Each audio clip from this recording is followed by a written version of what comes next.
Adam Smith, alongside me, the England manager, Gareth Southgate. We are live at Middlesbrough's stunning training facility, I have to say, Rockliffe Park. Gareth, of course we're here today because today is the day that you've named your 26-man England squad. So talk us through that process, because it seems to be a long time coming with obviously the delay of the Euros and, of course, your provisional squad last week. Yeah, I guess we've been through most of the process last week, and in the end we felt we needed a little bit more time. We had a lot of uncertainty on injuries. We had the 2 European finals to get through. So we had a lot more clarity over the last 7 days. We were able to see the players train, 1 or 2 players who hadn't had a lot of training in the previous few weeks.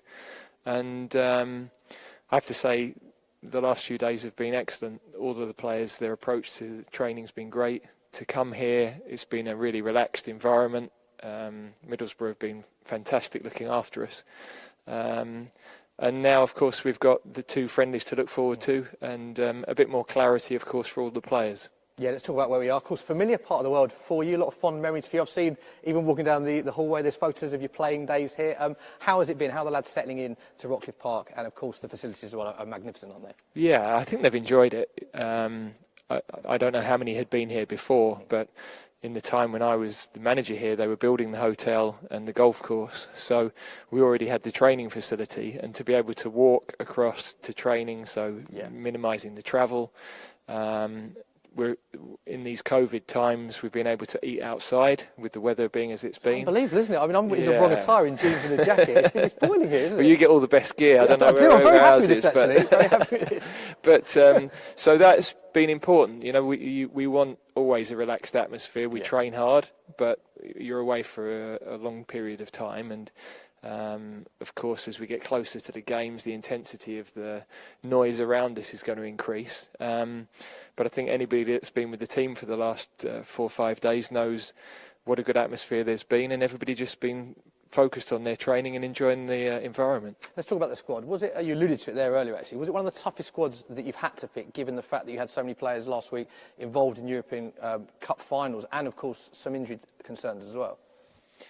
Well, I think every squad is difficult because we have a lot of talented players in this country. The most difficult thing is to not be able to take players who have been with us in previous matches and who are such good professionals. So I know what a disappointment that is for them at the moment, not to be going to a major championship, but we still have 2 friendlies to get to, and you know, there's been plenty of examples over the years where there have been injuries in those friendlies that have ruled people out. So there's still time for those guys, even though they're not in at this moment in time.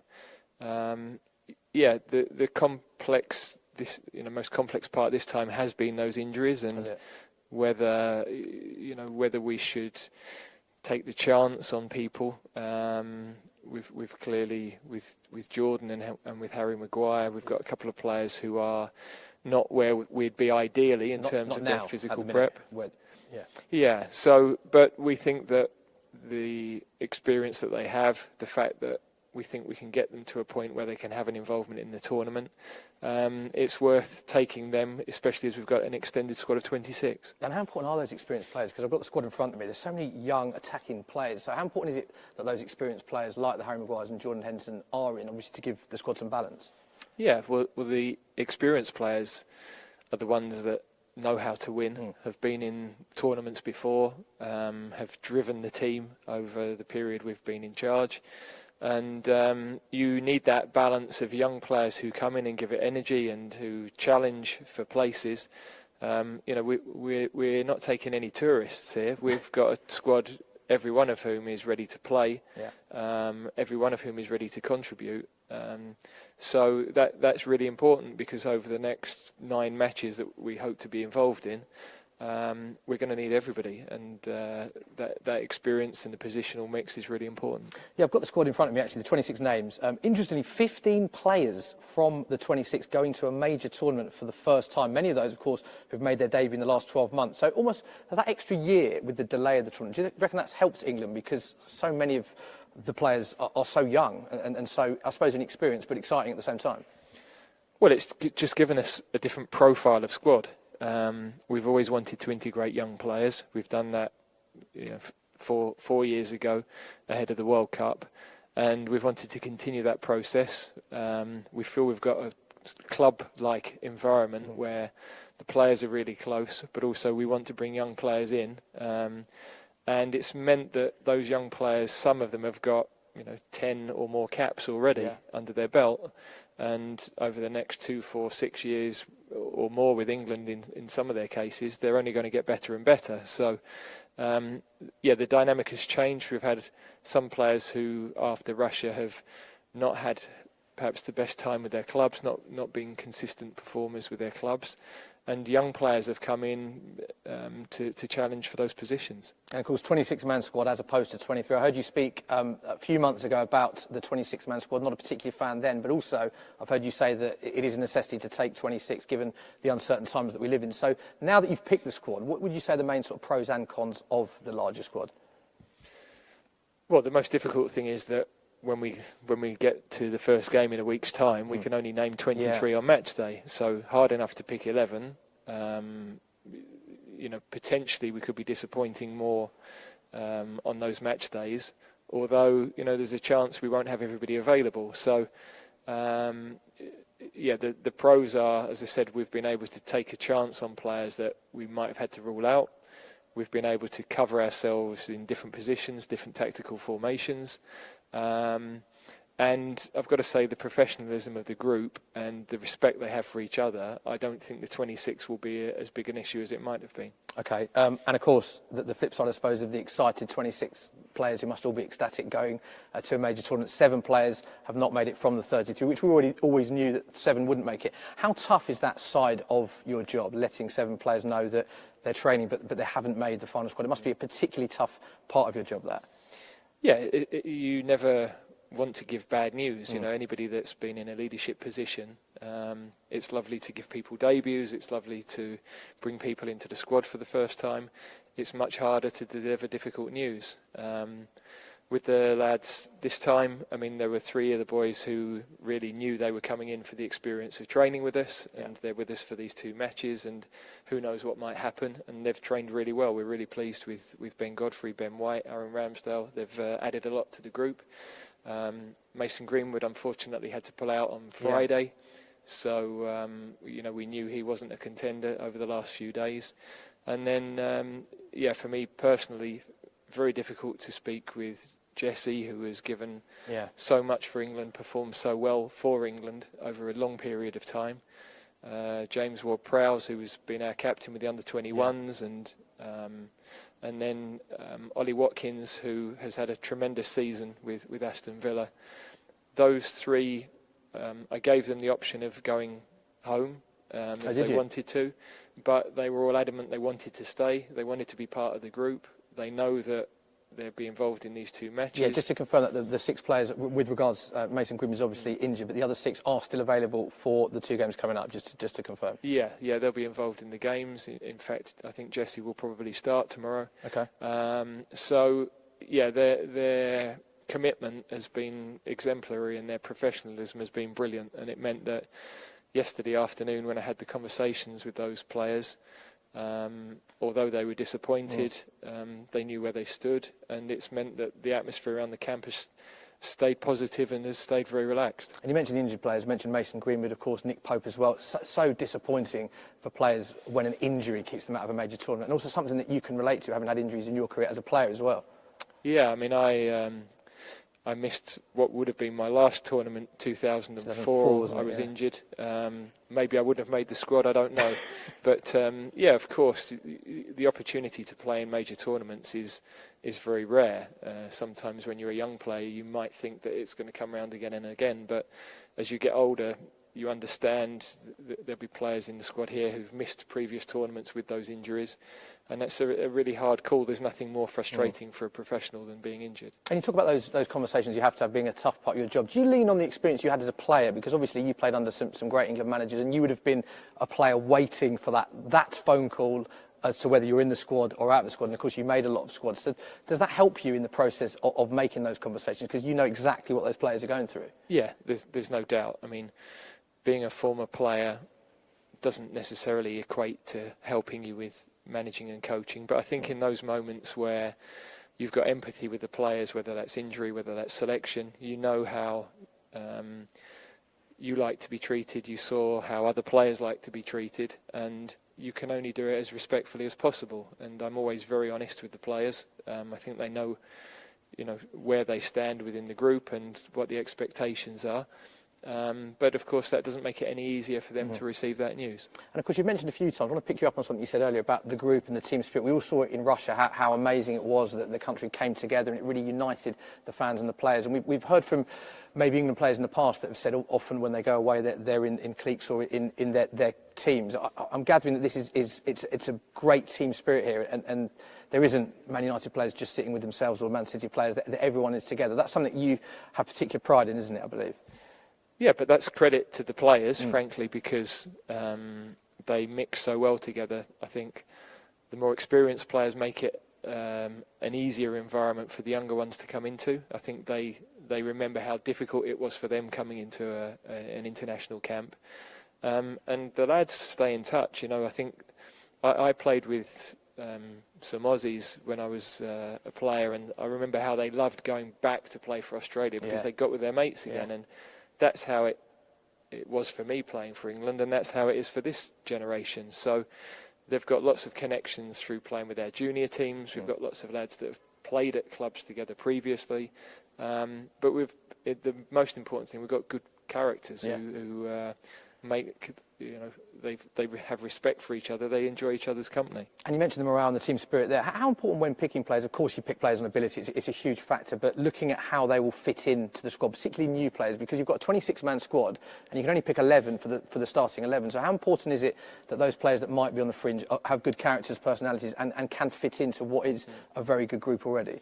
I think that's crucial for any team. Whether you're together for 1 week, for a season. Obviously, when you're living with each other for a long period of time, the fallout of having difficult characters is more evident. But if you're going to be a top player, then you've got to be somebody that thinks of the team and gets on with the team. And we've got that in abundance with the group that we work with. Over the last 4 years, frankly, not just this team now. So we've seen the squad. A lot of people very excited about the squad announcement. We'll take some of your comments soon, and we will be joined by a player as well very soon. Got to ask you about the Euros. A tough group that England are in. Big factor, though, playing at Wembley. How much of a factor will that be, and how much are you going to enjoy leading your team out at Wembley at the Euros? Well, I think it's exciting for the players to be playing at Wembley, and with fans back in the stadium. That's we're looking forward to that tomorrow night here at Middlesbrough.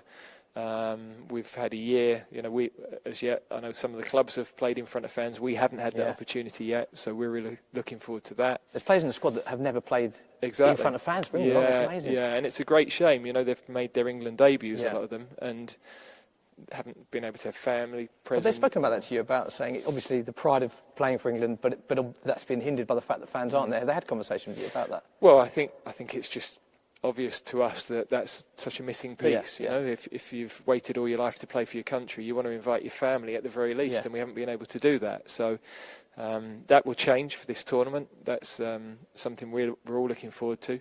We won't win matches just because we're at home. We've got to play well. That's home advantage is we've seen over the last 18 months. It hasn't been the same without full stadiums, so we hope that the fans coming back can have an influence on that. But in the end, you've got to play well, and we know that. We're looking forward to the challenge. Yeah, and of course, a lot of people are very excited about England's chances. So many attacking young players, as well, as we alluded to. But there are obviously some huge teams in the tournament as well. The #1 ranked team in the world champions, the European champions. How tough is England's task in hand? We know it's a great team, but there's some brilliant teams in this tournament, aren't there? Yeah, I think European championships are always a high level of opposition. We can't look any further than the group stage at the moment. We play World Cup finalists in our first game. Yeah. We've got a derby with Scotland, and then we've got the Czech Republic, who are one of the most improved teams in Europe. So our focus is on Croatia in a couple of weeks' time, and then everything builds from there. But you're absolutely right. There are probably 8 to 10 teams who could win this tournament. Do you think that many? Do you? Yeah. I do, yeah, because you've mentioned a couple of the teams there. But you've got teams that are improving rapidly with experienced managers. Spain, Italy, for example. I think teams like Denmark have picked up successful results over a long period of time.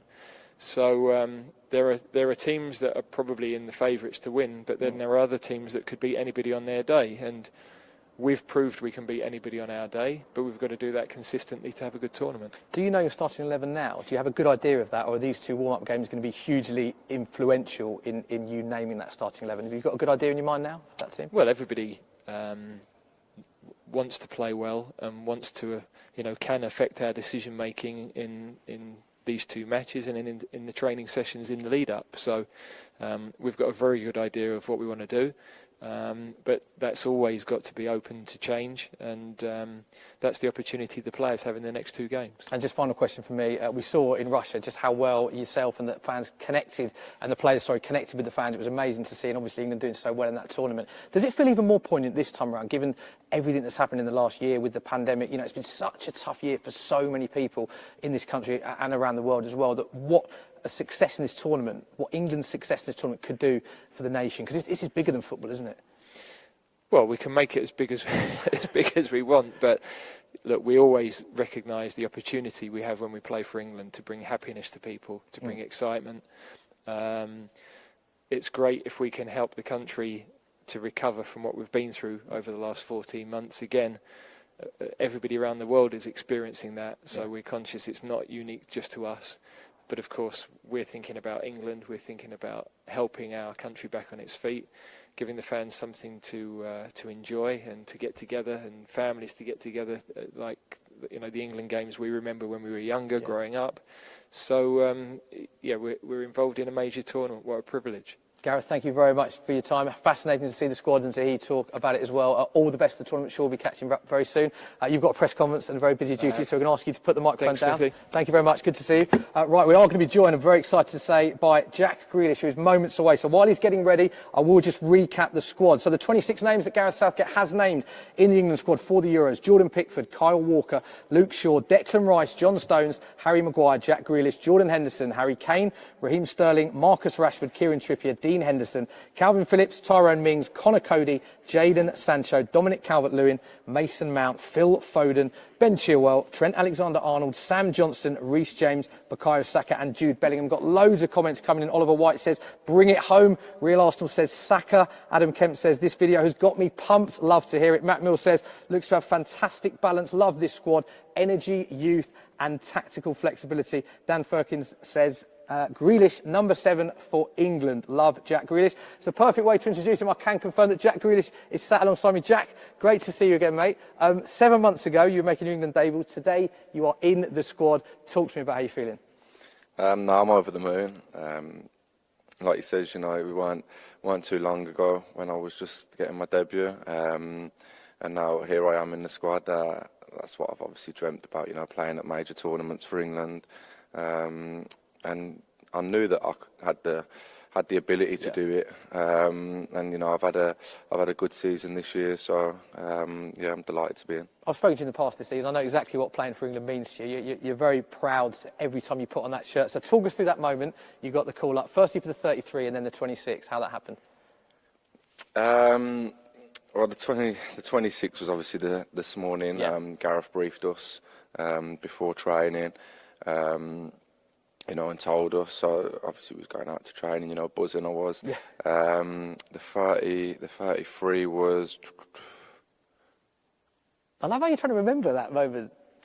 That would be just I'm trying to think, because all I've got at the moment is the 26. Just the 26. Morning, yeah. That would be ingrained in my mind if I got the England call. I'd never forget it.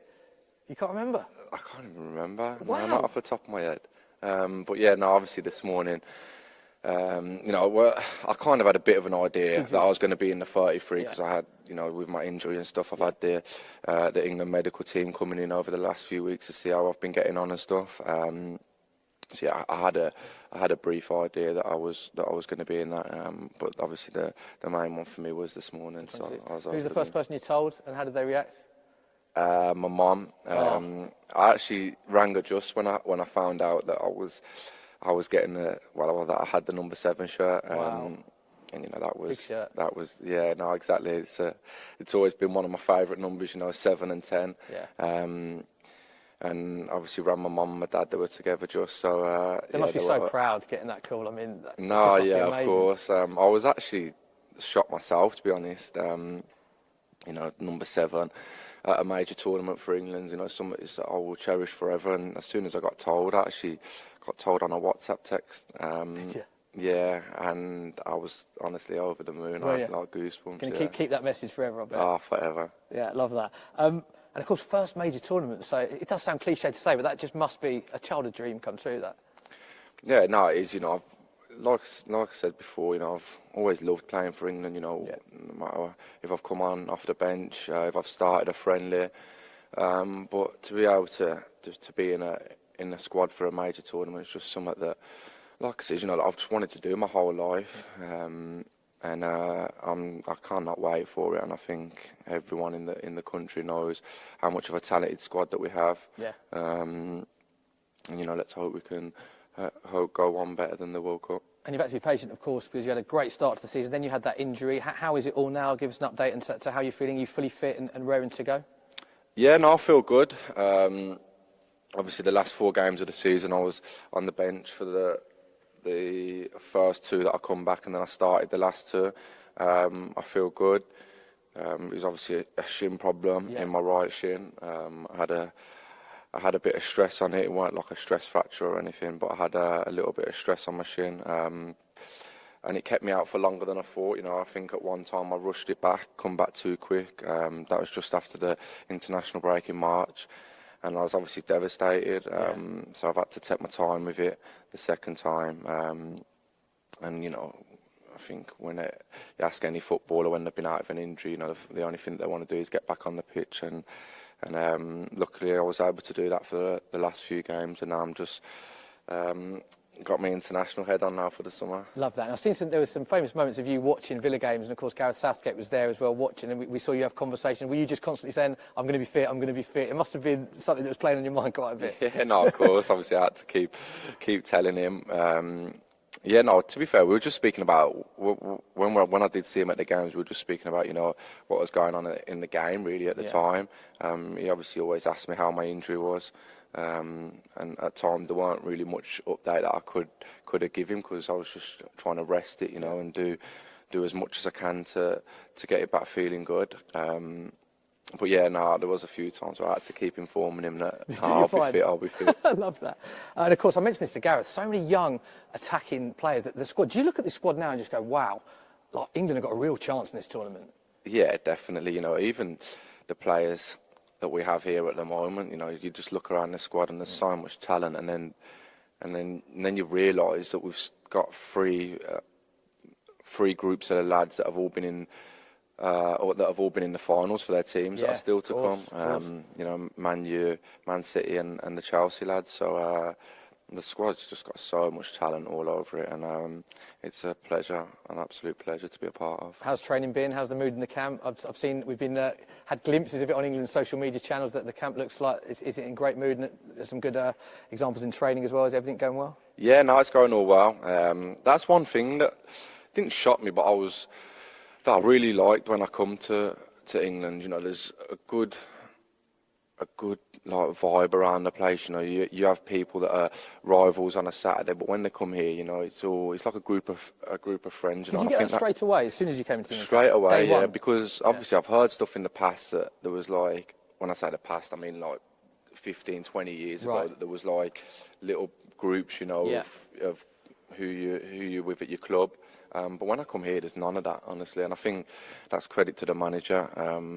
He has us all like a group of mates, and I think that helps. You look back to the World Cup in 2018, and the one thing for me that stood out from the whole nation and from the group of players was the togetherness. And I think that's one thing that the manager should take credit for. Yeah, I totally agree with you. And of course, looking at your position, there's so many exciting players in that position. Is that testament to you in the season that you've had that you're in the squad in an area where England are blessed with so many great options?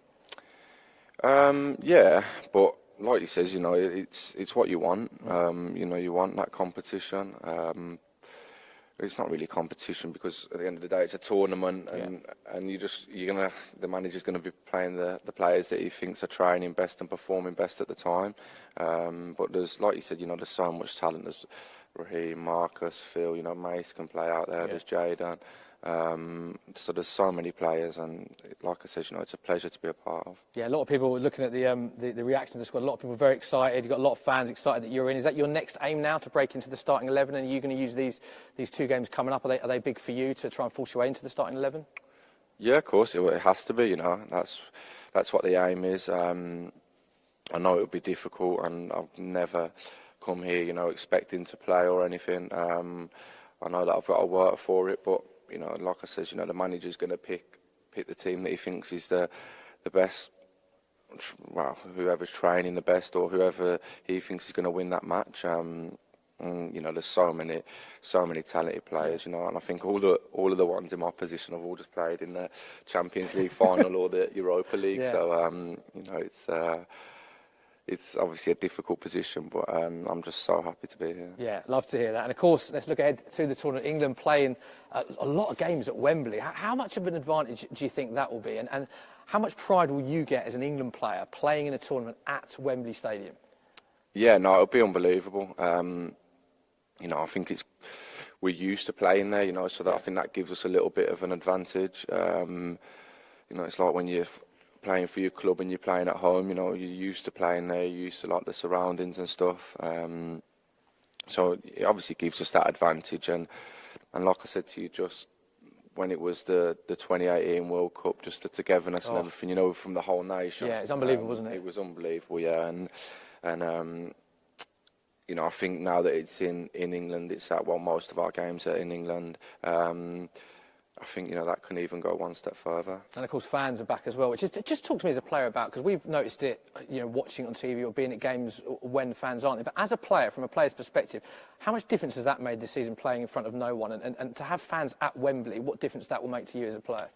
Yeah, no, it'd be massive. I actually had a chat with John McGinn just before the last game, and I says, I don't know if I want fans back, I says, because... Did you? No. I says, I don't know if I want fans back if there's only 10,000. Oh, okay, right. I says, I don't know if we should, wait, because you ain't going to be able to hear nothing. Right, yeah.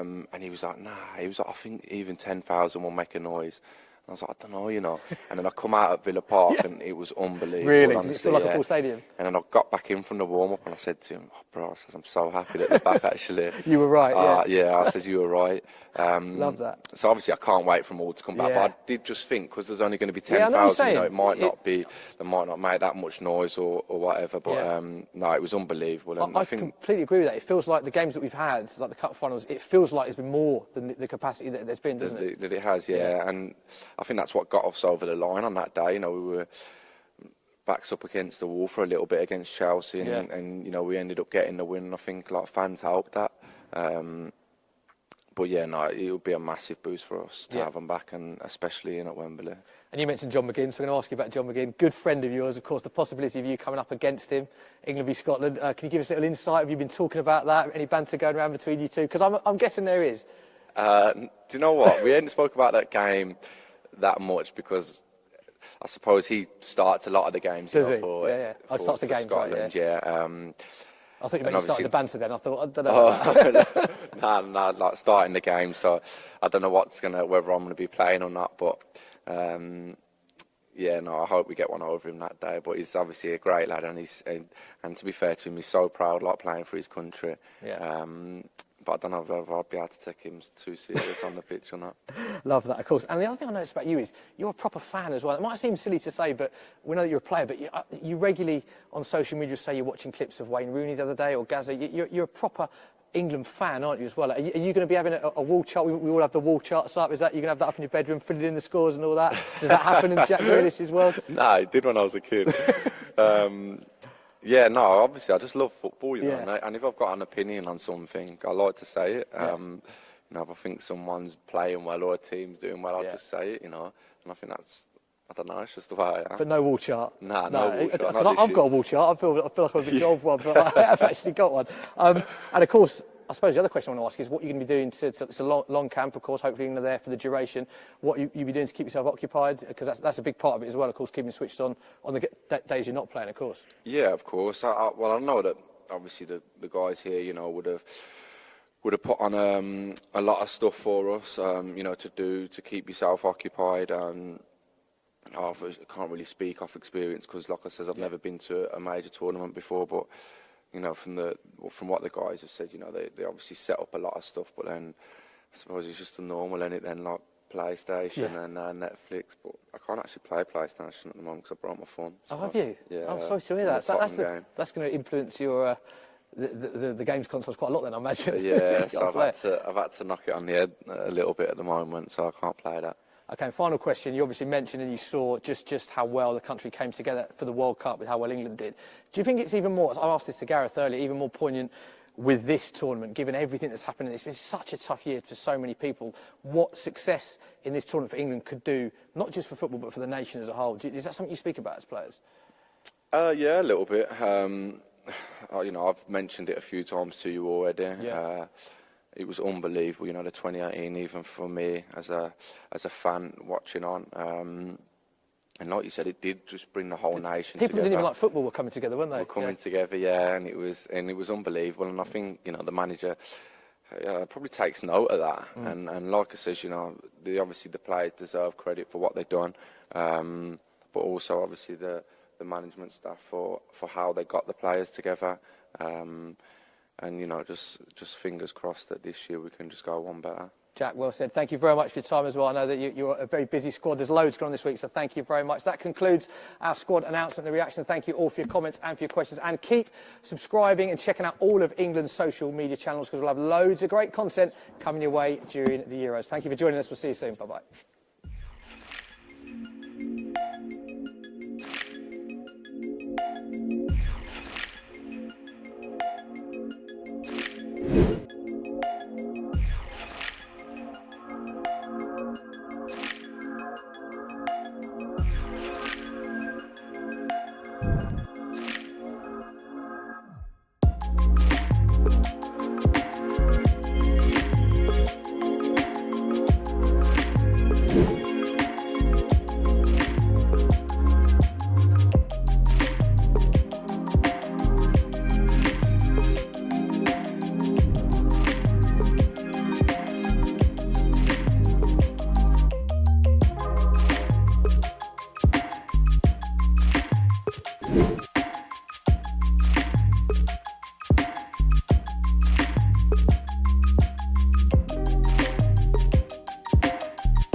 you.